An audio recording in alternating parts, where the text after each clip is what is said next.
This is State College, my school. And this is Hamilton Dormitory, my home. And this is yours truly. As you can plainly see, I have a problem. Oh, but it isn't my problem. It's Joe's. But since Joe is my roommate, well, any problem of his is a problem of mine. Part of Joe's letters. Oh, it's all right. Joe's read them to me several times. They're from their back home. Her name is Elsie. Elsie's got things figured out pretty completely. Dearest Joe, the most wonderful thing has happened. Daddy talked to Mr. Erickson down at the furniture factory, and he says you can get a job there in the office when you graduate. So now we can go ahead and make plans. We can announce our engagement when you come home for Christmas. And then next June... Oh, Joe, isn't it exciting? Well, that may not sound like a problem, especially since Joe still thinks a great deal of Elsie. But the trouble is, there's Anne. Joe met her a couple of months ago. Anne lives in an apartment here in town. Joe's been dating her pretty steadily. And, well, the other night, when he brought her home from a date... Here we are. I'd ask Ann, but I know Mother's asleep. It was wonderful fun, wasn't it, Jim? Wonderful fun. Tomorrow? Tomorrow. Oh, Anne, I'd like you to wear this. Joe, your pin. Oh, Joe, you're sweet. Well, I know so little about you. What are you going to do when you graduate? Graduate? Oh, I don't see what difference that I'm makes. not saying no, Joe. I'm just not saying yes just yet. I want to think about it. Good night. But, Anne, I didn't mean...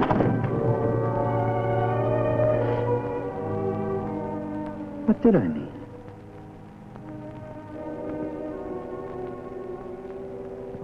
So I asked myself, Harvey, what did I mean? Maybe you can explain it. Very simple. Simple, he says. You're asking Anne to become engaged to you, while Elsie is pushing you to make it official with her. Well, she's not pushing me. She just takes a lot for granted. Well, she is a sweetheart, though. But you're also in love with Anne. Well, yeah, I really think I am. You want my advice? Well, what is? Go find someone who can really advise you. Such as? Such as Professor Morton. Well, yeah, he does have a class in merit, doesn't he? He does some counseling at his home. Yeah. Yeah.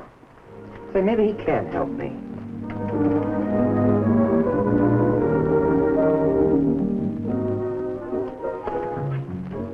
Well, there you have Joe's problem.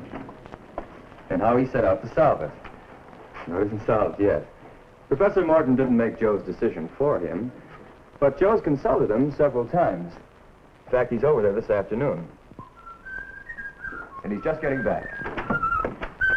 Hi, Harvey. Hi, Joe. Say, that Professor Morton of yours really makes a lot of sense. So I've heard. I've been reading those books he recommended, and, well, this afternoon I worked out a chart. What sort of chart? Well, it's right there in the book. You can see for yourself. I got to get dressed for dinner. Sure, thanks, I will. Emotional maturity, family background, philosophy of life, harmony of personalities. Huh? Oh, yeah. Those are the main points to consider in comparing the two girls. You know, in terms of which one might make the better choice as a possible wife for me. And now you're going to explain those fancy words? Why, sure. Now, take emotional maturity. The idea is there, Harvey, that an immature person doesn't stand a very good chance of getting along in marriage. You know, you need maturity to handle the problems that come up in marriage. Sounds reasonable. Now, take the chart. Maturity. Anne. How does she rate there? Well, I remember one time when we were supposed to be going out to see a certain play. Joe, I'm all ready. I'm dying to see the play. Well, Anne, I'm sorry, but I couldn't get to the box office till late. And, well, the tickets were all sold out. Oh. Well, then we can't go. Come on in. We can watch television. Okay. See what I mean? Now, that's a mature reaction. Not getting all upset over disappointment. Of course, there have been other times. There was this business of the shoes, for instance. There they were in this store window. Once she saw them, she had to have them. Right then and there. It didn't matter that we were late and that friends were waiting for us. She had to have those shoes. Now, that was pretty immature. Oh, well, nobody's perfect. The idea, according to Professor Morton, is to consider everything, plus and minus, and see where you come out. Now, consider Elsie. How does she rate on emotional maturity? I remember one time when I gave her a birthday present.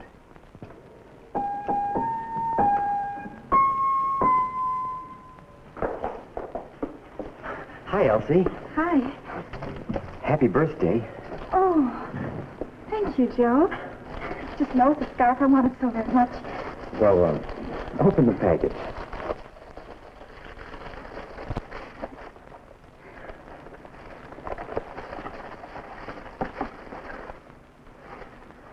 Oh, it's nice. I really did remember the scarf, but it cost quite a bit. Don't apologize. It's really very nice. Gee, Elsie, you're a good sport. Other times, though, she hasn't been such a good sport. Hey, did you notice that girl with Hank tonight? You know, she's really my type. I could go for her. I suppose I'm not your type. Well, you can just go for her then. Hey, wait, Elsie.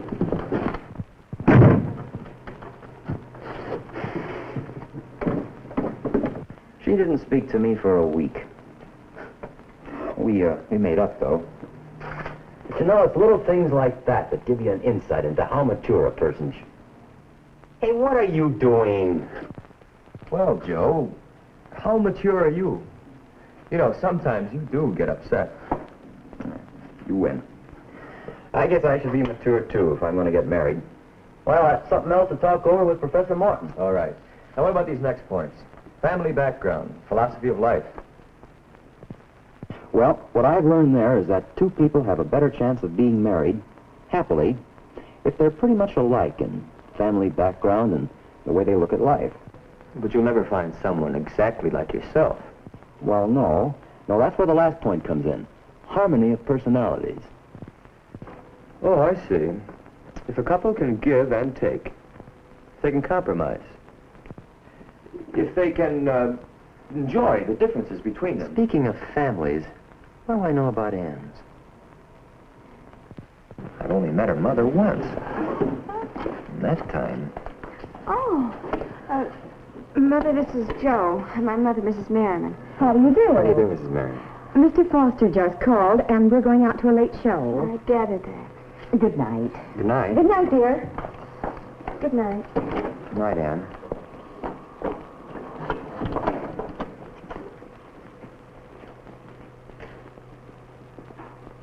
I wonder. Anne's folks are divorced.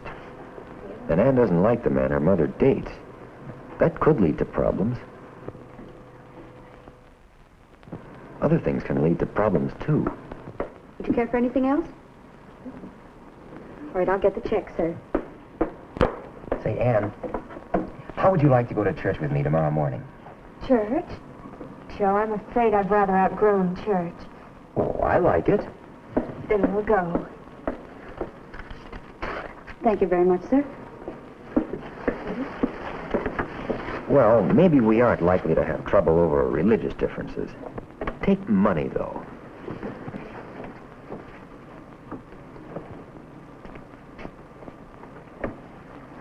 Hey, what'd you do that for? You didn't leave enough, Joe. What do you mean, not enough? Joe, it's only money. Only. Yeah, we might have problems over money. And our family. And other things, too. I wonder if Anne and I have enough, Harmony of personality? harmony of personalities to see us through. Now, Elsie, you know, in some ways it's just the opposite there. I've known her family for years. All of them. They're sort of like my folks. I get along with them.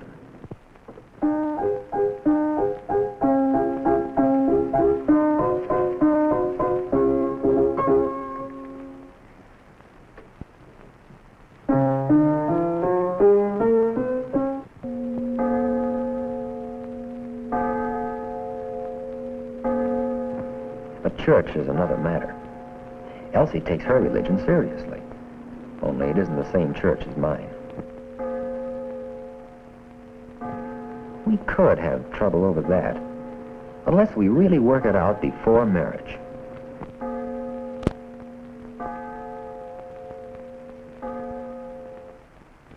Money? Elsie suits me just right there. Let's me run things. I wonder if that might mean that Elsie wouldn't carry her share of the load, planning our life together. Well, what do you think?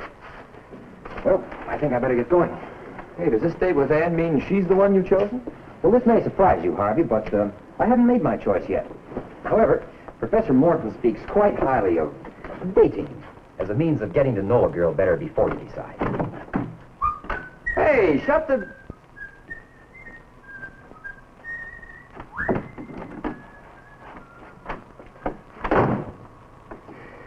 Well, as I said at the beginning, I have a problem. And I suspect you have a problem. What sort of girl should Joe choose? What sort of girl should choose Joe? What sort of person should you choose? If you think about Joe's problem, maybe it'll help you in solving your own problem of choosing a mate. Excuse me, I was just wondering how I rate on emotional maturity.